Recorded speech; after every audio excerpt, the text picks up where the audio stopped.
Welcome to TV Telugu. నేను మీ ప్రణీత్. అన్నమయ్య జిల్లా మదనపల్లి నిమ్మనపల్లి ప్రస్తుతం అయితే వేపూరుకోట యాక్సిడెంట్ అయిన ప్రదేశంలో అయితే ఉన్నాము. ఇక్కడైతే 3 కుటుంబాలు అయితే చాలా ఆందోళన చెల్లి చాలా బాధతో అయితే ఉన్నారు.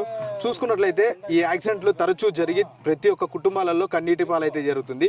ఇంతకు ఇక్కడ ఏం జరుగుతుంది, అలాగే ఇప్పుడైతే సందర్శించడానికైతే కొంతమంది నాయకులు అయితే వచ్చారు, వాళ్ళతో కూడా మాట్లాడదాము. అలాగే చూసుకున్నట్లయితే ప్రభుత్వం దీని మీద చర్యలు తీసుకుంటుందా లేదా అని కూడా వారి మాటలో తెలుసుకుందాం రండి.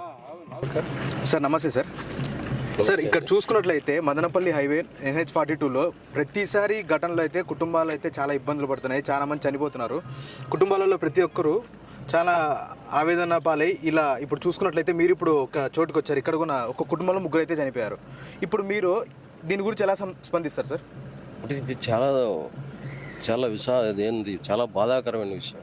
ఎందుకంటే బిడ్డల్ని ఎంతో కష్టపడి చదివించుకొని వాళ్ళు ఇంజనీరింగ్ చదివి రేపు మొన్నాడో వాళ్ళు మంచి ఉద్యోగాల్లో ఉన్నారు, రేపు మొన్నాడో పెళ్లి చేసి వాళ్ళ భవిష్యత్తు చూసుకోవాల్సిన వాళ్ళ పేరెంట్స్, వాళ్ళ అమ్మ నాయన ఈరోజు వాళ్ళ చావును జీర్ణించుకోలేక అంత చిన్న వయసులో ఇది చేయడం అనేది ఇదే కాదు. దాదాపుగా ఈ సంవత్సరం నుంచి చూస్తాను, కొత్త రోడ్డు ఓపెన్ అయినప్పటి నుంచి ఈ చెన్నామరిమిట్లో కానీ, మన బురకాయలకోట మలుపు దగ్గర కానీ, ఈ పెద్దపాలెం గేట్లో కానీ, మొలకల చెరువు దగ్గర కానీ, ఈ మొలకల చెరువు నుంచి మదనపల్లి వరకే దాదాపుగా ఇప్పటికీ ఈ సంవత్సరం కాలంలోనే 80 నుంచి 90 మంది యాక్సిడెంట్లు చనిపోయింటారు. కేవలం ఇదేంటంటే ఈ NH42 మీరు ఒకసారి గమనించుకున్నట్లయితే తిరుపతి రోడ్డు కానీ, లేదా మొలకల చెరువు నుంచి అనంతపూర్ రోడ్డు కానీ, కదిరి రోడ్డు కానీ ఒక స్ట్రైట్గా ఉంటారు. ఈ గత పాలకులు వాళ్ళు బయటలో ఎమ్మెల్యేలు అయినారు, ఎంపీలు అయినారు మన కాన్స్టిట్యూన్సీ. అంతకు ముందుండే పాలకులు ఉన్నప్పుడు NH42 స్టేట్ హైవే ఉంది. వీళ్ళు ఏంటంటే వాళ్ళు ఇష్టారాజ్యంగా NH42ని మలుపులు తిప్పడం. మామూలుగా నేషనల్ హైవే అంటేనే పెద్ద పెద్ద వెహికల్స్ వస్తూ ఉంటాయి, వాళ్ళకి బ్రేకులు పడడం, రద్దీ ఎక్కువ ఉంటారు. సో ట్రాఫిక్ తగినట్టు ఇది నేషనల్ హైవే కదా, దీన్ని ఎట్లా కరెక్ట్ అలైన్మెంట్ చేయకపోవడం ఒక తప్పు.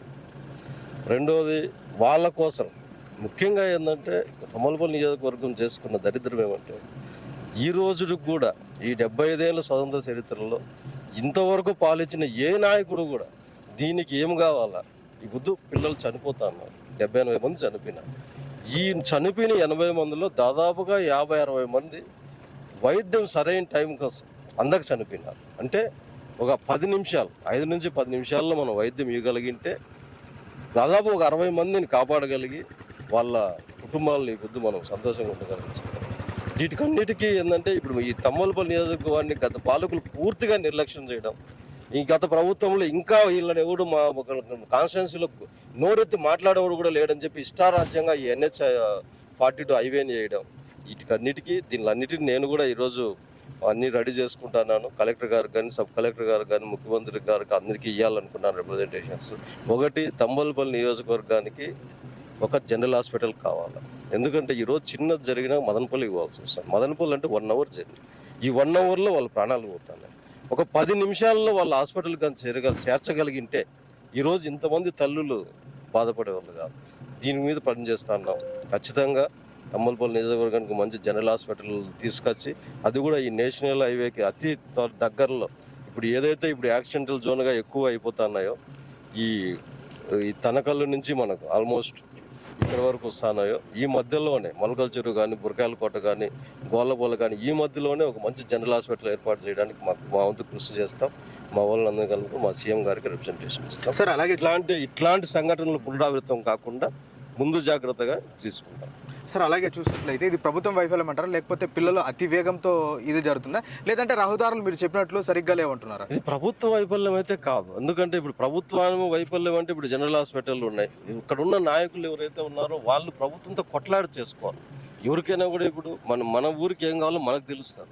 ఇప్పుడు బయట రోడ్డు ఉన్నబట్టే కదా, ఇప్పుడు బయట రోడ్డు వచ్చినాడు, లాస్ట్ టైం ఎమ్మెల్యే అయినాడు, ఇప్పుడు ఎమ్మెల్యే అయినాడు, ఏ పొద్దున్న అసెంబ్లీలో అడిగినాడా, తమ్మలపల్లి నియోజకవర్గం ఏం కావాలని అడిగినాడా? ఇవన్నీ ఏంటంటే ఈ లోకల్ మనం ఉంటాము, లోకల్ మనకి ఏం కావాలో తెలుసు కాబట్టి మనం ఈరోజు చెప్పగలుగుతున్నాం. ఈరోజు రోడ్డు ఇన్ని మార్పులు పోతాను. ఇప్పుడు హైవే రోడ్డు బాగుందంటే పిల్లలైనా పెద్దలైనా కొంచెం స్పీడ్గా పోతారు, 80-90లో పోతారు.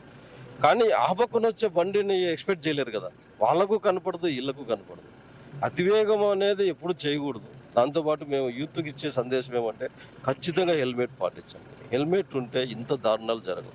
మిమ్మల్ని నమ్ముకొని మీ కుటుంబం ఉంది వెనకాల. మీ కుటుంబం ఈరోజు ఎట్లాంటి పరిస్థితులు ఉందో కనీసం ఇప్పుడున్న యూత్ అన్నా కొంచెం మారాలని చెప్పి కోరుకుంటాను.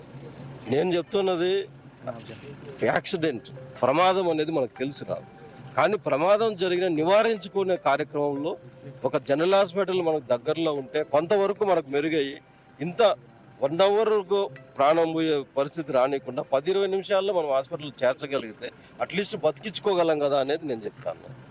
సార్ అలాగే చూసినట్లయితే ప్రభుత్వానికి మీరు చెప్పాలనుకుంటే ఏం చెప్తారు సార్? ఇప్పుడు హాస్పిటల్ విషయమైనా కానీ రహదారుల విషయమైనా ఇప్పుడు ఏదైతే మా అధినాయకులు సీఎం చంద్రబాబు నాయుడు గారు ఏదైతే ముందు మొన్న క్యాబినెట్లో కూడా ప్రకటించినారు, ప్రతి నియోజకవర్గానికి 100 పడకల హాస్పిటల్ ఏదైతే ఇస్తామన్నారో ఆ 100 పడకల హాస్పిటల్ని త్వరతగతిని తీసుకొని వచ్చి హైవేకి చొరవలో పెట్టాలనేది మేము అడుగుతున్నాం. Okay sir, thank you sir.